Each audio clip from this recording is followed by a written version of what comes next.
नमस्कार साथियों, मैं हूं आदित्य। आप देख रहे हैं सच के साथ न्यूज। पूर्वी चंपारण जिला के केसरिया थाना अंतर्गत पश्चिमी सोनरापुर से एक खबर निकल कर आ रहा है। मुखिया जी के ऊपर काफी लगा आरोप लगने का कारण यह है, पीसीसी सड़क के ऊपर एक नाला बनवाया गया था। वह नाला के पानी निकलने के लिए कहीं से निष्कासन नहीं था। नहीं होने के कारण उस नाला में पानी के जमावड़ा लगने से ग्रामीणों को हुआ काफी दिक्कत, और दिक्कत होने से उस पंचायत के वार्ड सदस्य ने मिल करके मुखिया जी के ऊपर काफी आरोप लगाए हैं। आप देखिए, मेरे खबर के माध्यम से इस वीडियो में देखें, पूरा लास्ट तक देखें और हर व्यक्ति के पास पहुंचाए। इसके ऊपर क्या राय होनी चाहिए? जी, मैं Rajbari Thakur, ward number 6, ward सदस्य हम हैं। वार्ड सदस्य जी। यहाँ पर ग्रामीणों से बातचीत हुई। यहाँ पर जो नाला का जो निर्माण किया गया है, जी जिसको लेकर ग्रामीणों में काफ़ी मतलब की परेशानी है, जी। समस्या है, थोड़ा विस्तार से बताएं इसमें। ये परेशानी है कि ये 15वां वित्त आयोग से ये योजना से शुरू हुआ है, और उसके बाद जब मुखिया जी इसको जब नाप जोख करवाए, वरीय पदाधिकारी वगैरह सब लोग आया, तो उसमें हमको पूछा नहीं गया। सबसे पहले हमसे राय विमर्श नहीं लिया गया। उसके बाद इन्होंने मिट्टी गिरवाया, उसके बाद काम चालू जब करवाया तो हमने काम को रोका। सबसे पहले हमने इनसे एस्टीमेट मांगा, एस्टीमेट उन्होंने हमको दिया।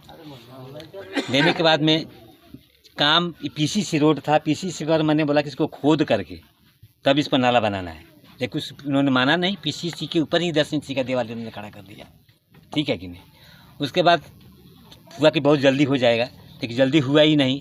काफ़ी माने कि परेशानी हुआ। बाद में इन्होंने ढक्कन ढालने आया। हमने ढक्कन कैसे ढलाएगा, पानी का निकास कीजिए पहले, उसके बाद ढक्कन डाला जाएगा, समझे कि नहीं। लेकिन इसके बाद ये कुछ नहीं समझ में, नहीं मैं ढालूँगा, ये करूँगा। मैं थोड़ा वो अकड़ करके आए, पूरा मैंने अपने जोश होश हवास खो करके बोले कि नहीं मैं ये कर दूंगा, वो कर दूंगा। कैसे नहीं ढलाएगा? हमने कभी नहीं ढलाएगा, कभी नहीं ढलाएगा। आपको ढालना ही होगा। हम कमज़ोर आदमी हैं तो हम गर्दन को काटना पड़ेगा। अतः आप नेतागिरी करते हैं, हम नेतागिरी तो करते नहीं हैं, लेकिन मान लीजिए कि हम नेता हैं, ऐसी क्या बात है। लेकिन जब तक ये पानी का निकास नहीं होगा, बिल्कुल नहीं ढलाएगा, कोई काम यहाँ नहीं होगा। उसके बाद उन्होंने बोला हम बल प्रयोग करेंगे, क्या प्रयोग करेंगे। अभी तक वो बल प्रयोग कर रहे हैं, ठीक है ना। हम बल प्रयोग को देखना चाहते हैं कि सच्चाई के लिए कितना बल प्रयोग हो सकता है। हम सांस पर अड़े हुए हैं, सब लोग सांस पर है। हमारे सारा वार्ड सदस्य एक साथ हम लोग हैं, सच्चाई के लिए। आज 2 साल से काम करा रहे हैं पूरे पश्चिमी सोनरापुर में। आज तक किसी वार्ड सदस्य इन्होंने नहीं पूछा कि क्या करना है क्या नहीं करना, अपने मन से करा रहे हैं। इनसे अपने पब्लिक भी कोई आवाज़ लगाने वाले नहीं है, ठीक है। हमारे जब वार्ड में इन्होंने काम कराना है, हमारी पब्लिक ने पूरा एकदम खड़ा होया कि नहीं ऐसा नहीं होगा। हमारा पब्लिक बिल्कुल जग गया। तो क्या लगता है कि जनता की जो समस्या है, इस समस्या के निदान के लिए कैसे काम उनको कराना चाहिए? उनको सबसे पहले ये पानी का निकास कर दें।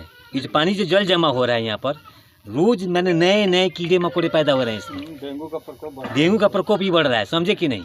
यहाँ पर बीमार लोग पड़ रहे हैं। अगर ये बीमार लोग पड़ते हैं, इसका रिस्क कौन लेगा?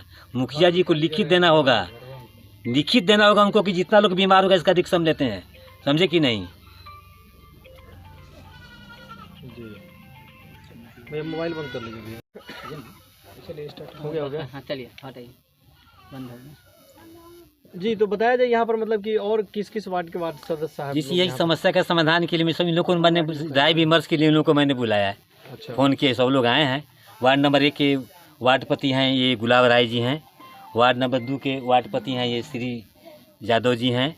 वार्ड नंबर 4 से ये हैं चंद्रशेखर ठाकुर जी हैं।